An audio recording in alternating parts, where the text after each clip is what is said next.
thanks for tuning in. I'm Jess. I'm the owner of Moody Music, and joining me today is Analogue Hope, or should I say 2/3 of Analogue Hope. I'll just get you guys to introduce yourself and what you do in the band.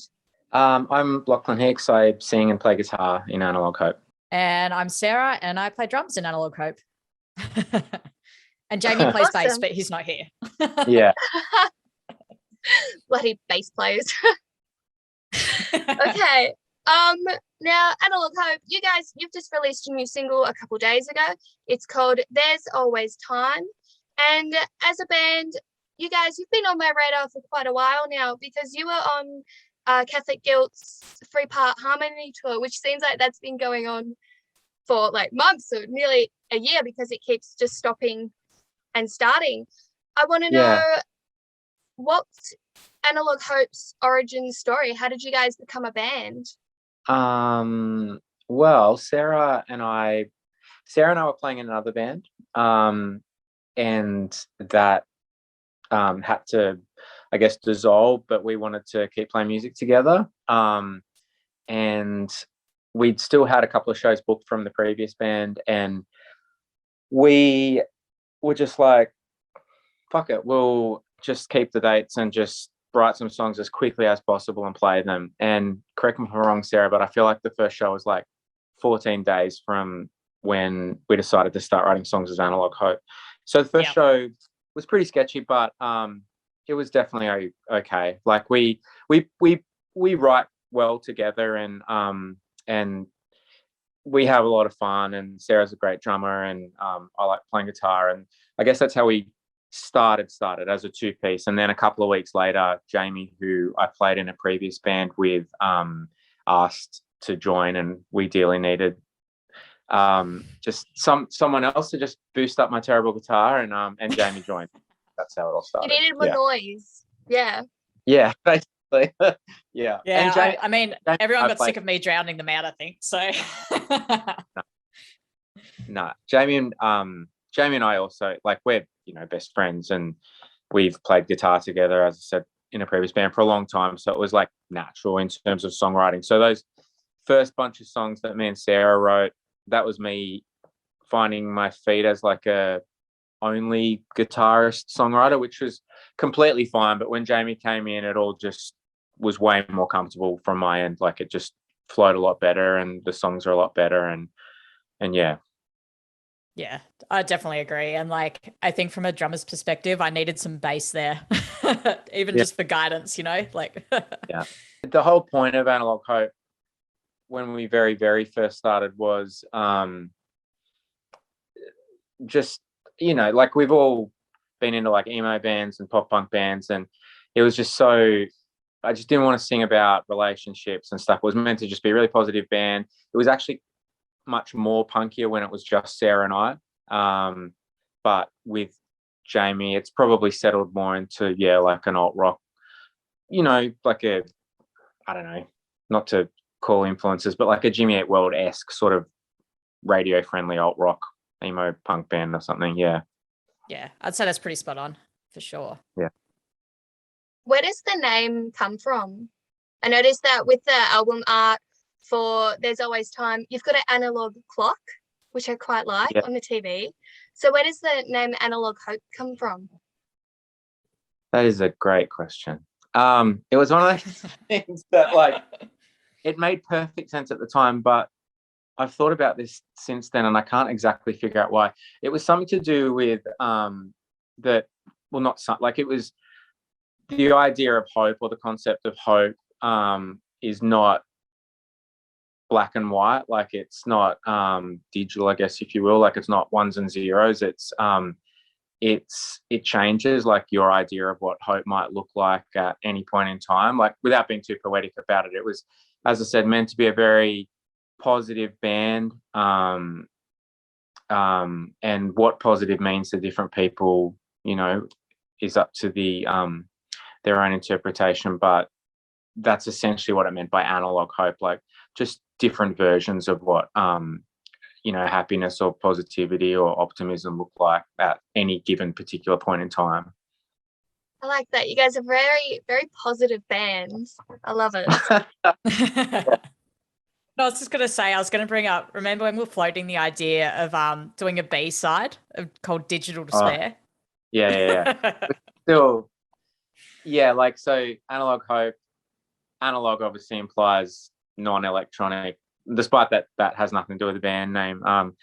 It just seemed cool that as an electric band called Analogue Hope, we could do a B-side band where it would be like programmed drums and lots of effects and everything, and would be called Digital Despair, which acoustic side project that was called Digital Despair. Yeah. Which I still reckon is sick. We should do It'd that. be like your alter ego. Yeah. You could set up a gig with Digital Despair and then Analogue Hope headlining. People would be like, Yeah. what? They're back on stage? What? Yeah. But like Yeah, it would work so well. the whole point of that thing was like it would be just a messed up lineup. Like Jamie would play acoustic and I'd play some acoustic or maybe some piano or something, and Sarah would play some guitar. Like we'd just mess with the instruments. It was just a complete like a B-side special thing. Just mess with the songs a little bit, I think. Yeah. Nice. Very nice.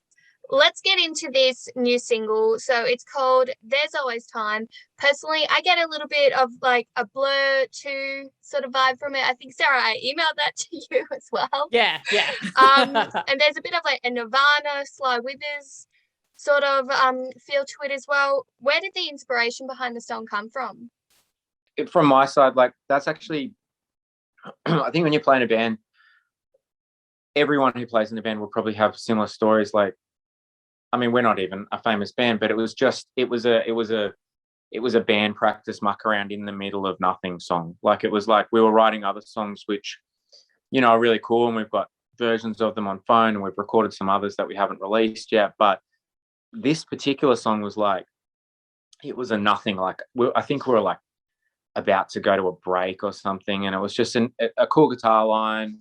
Like the main riff I just played as a one-line guitar line, and we just boosted it up a little bit. It sounded good heavy, and the vocals just we didn't really try very hard. Like it just sort of happened, like the beginning version of that song. And I really struggled with lyrics because I didn't really know what to do, and I'd done versions of them, and we even had recording. We would pretty much finish tracking on this particular day, and I still hadn't finished lyrics. And I said to the dudes, like, I've just got to get a little bit of time because I'm a bit stressed because I have to start singing soon. Like I have a version which is okay, but I'd really like to just do something else. And then I pretty much just rewrote them in like an hour or something. And like the version that is sung is nothing like the version that we'd sung up until that point in time.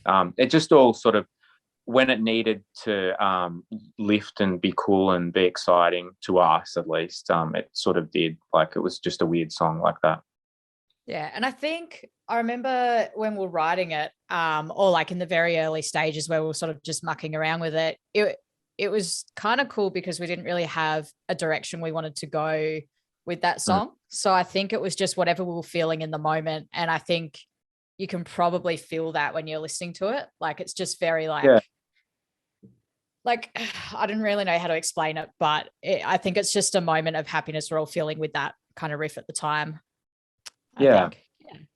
Yeah, it's definitely a riff centric song. Like just the riff is fun, and it's like it's one of those riffs that like we happen to come up with that one ourselves. I think no one else has done something that sounds like it, and you play and you're like, oh, that's actually a really sick riff. Like it actually came so easy. Like it must already be out there. Like there must just be a song that we don't know that sounds like this riff, but I'm not aware of another song.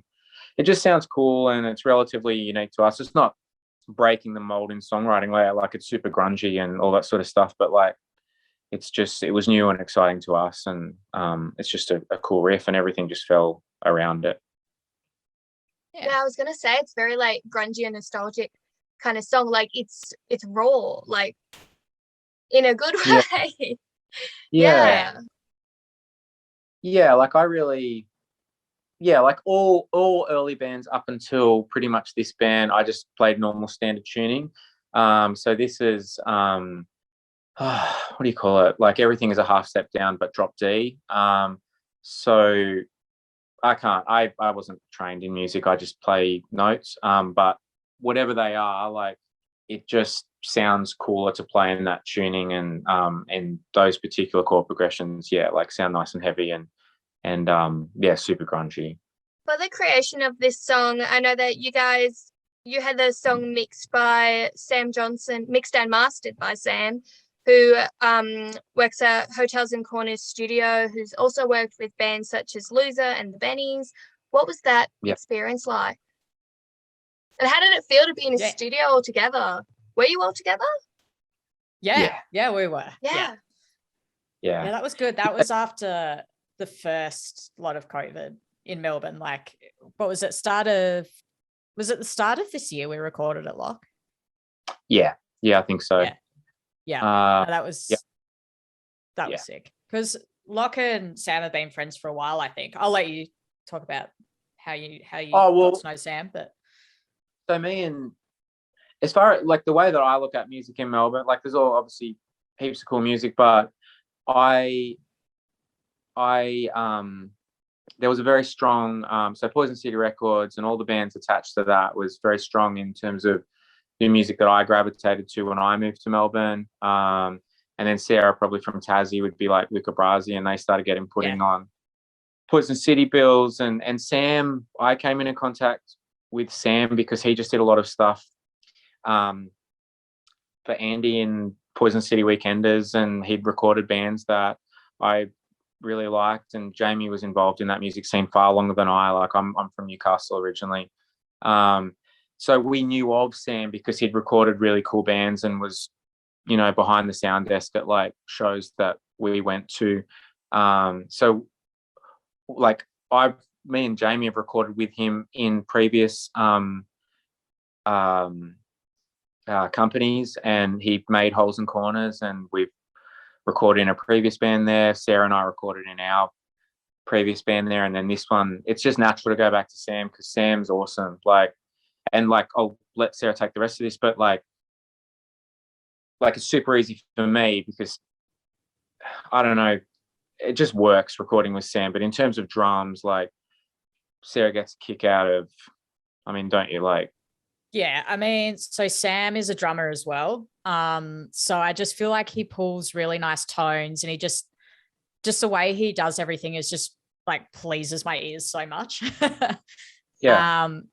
And like he's real focused on getting everything tight as well. Like there might be something you don't even pick up, and he'll be like, you need to do that again. But not just with drums, like with the whole lot, really. And I think like given the bands he's worked with, like, Loser and the Bennies and stuff, like I said, he's got such an ear for that sound already. Like I love being in the studio with Sam. It was awesome to just record full stop, like post-COVID. Like we made a conscious effort from when we first went into lockdown to just write and share stuff on, messages. So Jamie and I wrote a bunch of songs and shared them back and forth. And this wasn't one of those songs, but there are other songs that we've done that with. And we just wanted to come out of lockdown and just book in and record and get something out in case everything kept going bad and we stayed in lockdown. It did.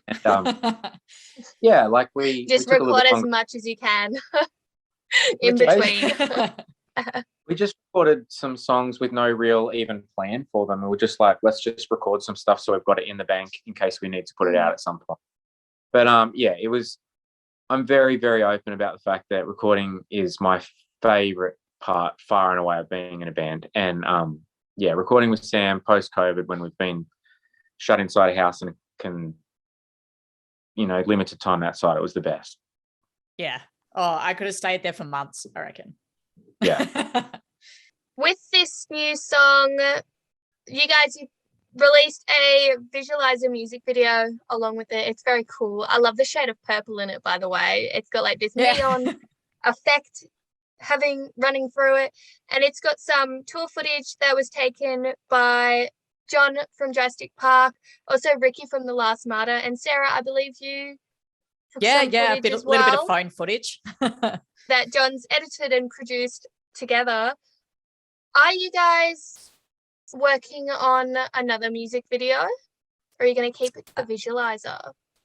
I think we don't have any plans to do another one for this track. I think that's pretty much just as is now, and then we're just going to push forward. Like we kind of have one more up our sleeve. I don't know when that's gonna pop its head out, but yeah, no, pretty much just a visualizer for this one. We just wanted to get a song up, and obviously we just wanted something people could embed in there, whether it's their blogs or just something a little bit fun, a little bit flashy. But yeah, John did a really good job with like bringing out like the high energy of the song, I think.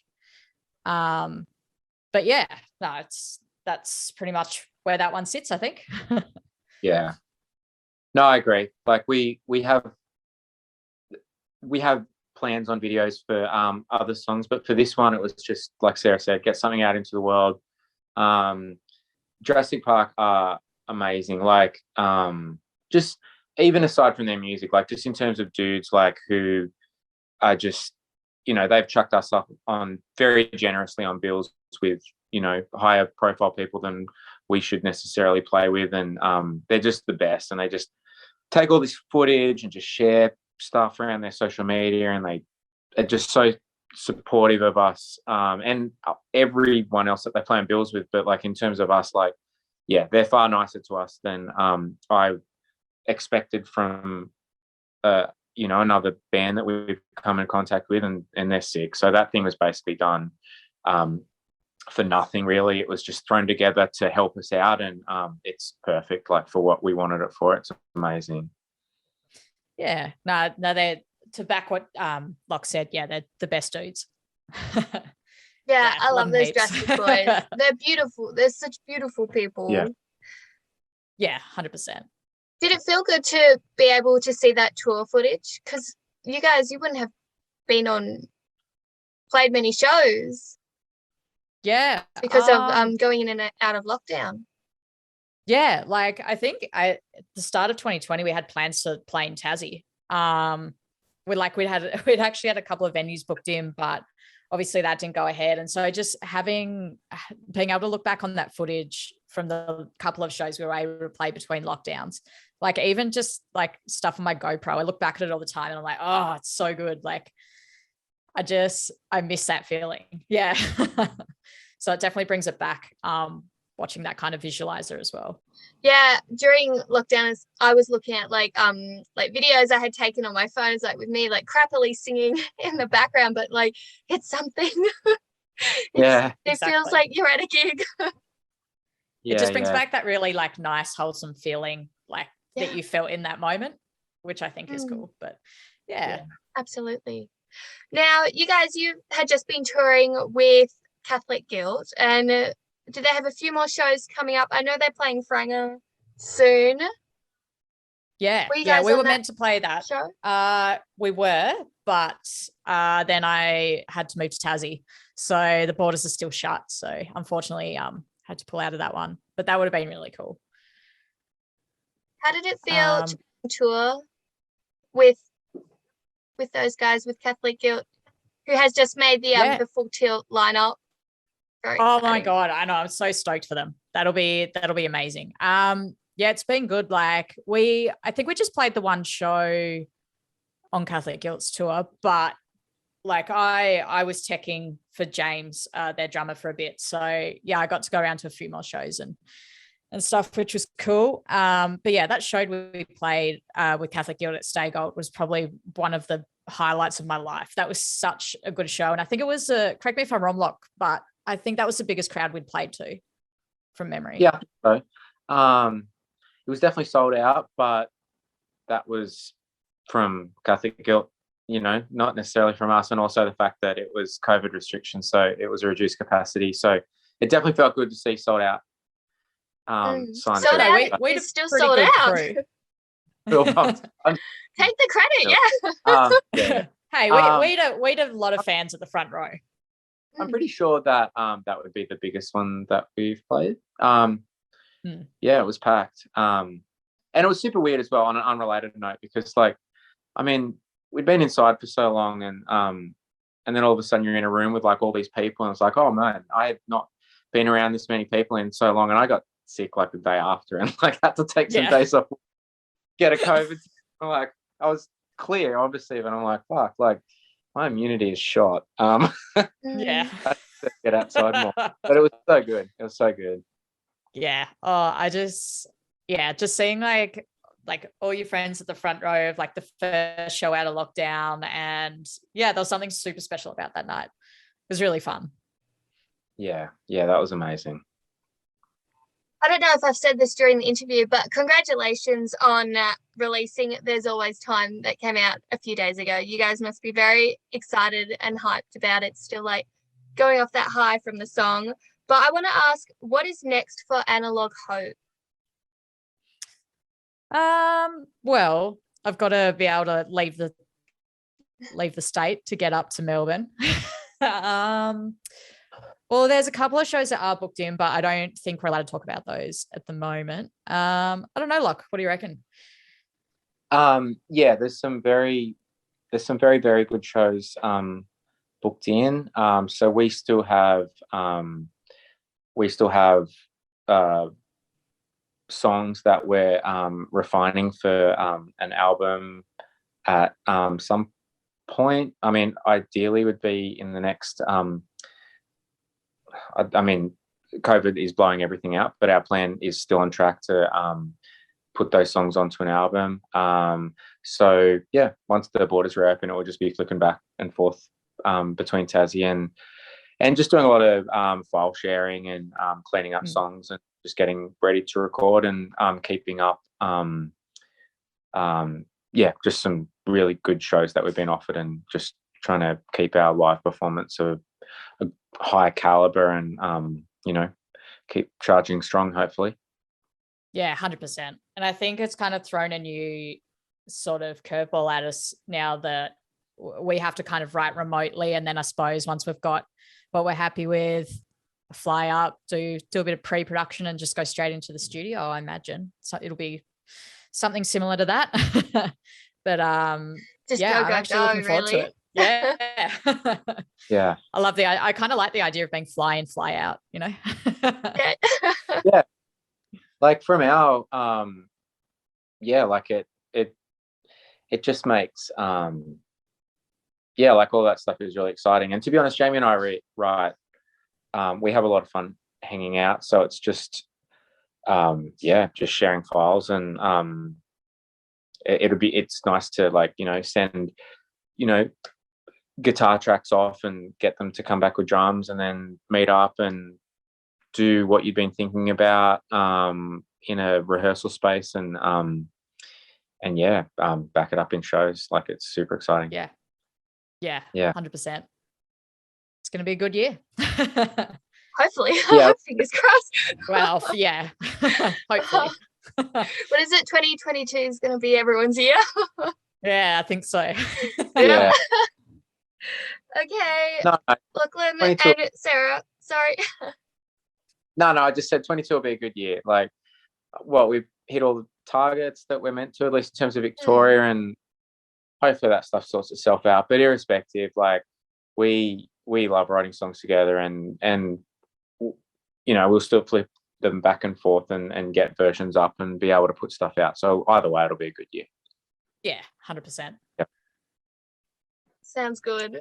Okay, Sarah, Lachlan, do you guys have any final words, any messages you want to say about the band, about the new single, or anything you want to get out to fans? I guess that There's Always Time is out on every streaming platform: Spotify, Apple Music, Tidal, Deezer, I don't know, all those extra ones. And yeah, we're on all the socials. Stay tuned for some gigs and all that next year. It'll be good. Sorry, I'm so bad at that. Did I? Like, I remember someone, and a long time ago, and he was like, "You've really got to like be better at telling people where your music is." And I'm like, I just can't do it. But yeah, my response would be the same: Spotify, Apple Music, Instagram, all that stuff. Bandcamp, and have a listen. Yeah, hope you like it. Awesome. Thank you so much for joining me. I will, of course, be leaving the social media links for Analogue Hope in the description. So do check those out. Give them a follow. Also, check out Moody Music as well. Yeah, thank you guys so much for joining me. Thank you for your time. Thanks for Pleasure. having us, Jess. Thank Really you. appreciate it.